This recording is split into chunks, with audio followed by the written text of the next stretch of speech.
C'est le rush pour essayer de maintenir la stabilité à ses frontières. L'Égypte invite les dirigeants africains à discuter des moyens de soutenir la stabilité au Soudan et en Libye.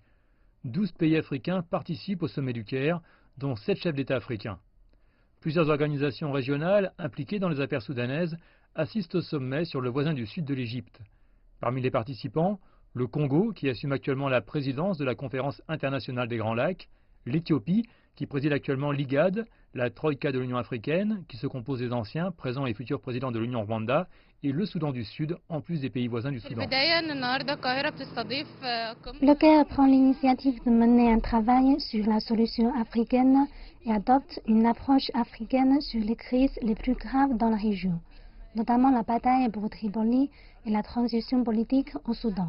L'Égypte ne dialoguait pas avec ses partenaires africains. En tant que présidente de l'Union africaine cette année, l'Égypte veut mettre un terme à la division en Libye. L'Égypte espère également que d'autres pays frôlant l'instabilité seront aidés avant que la situation politique ne s'aggrave, afin de sécuriser les conflits stratégiques sur le continent.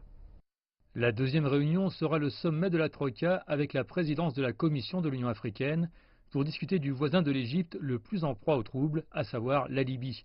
Le Congo, en tant que président du comité de haut niveau de l'Union africaine sur la Libye, et le président de la Commission africaine. Les sommets visent à discuter de l'évolution de la situation en Libye et au Soudan. Il s'agit de trouver les moyens pour contenir la crise, raviver le processus politique et éradiquer le terrorisme.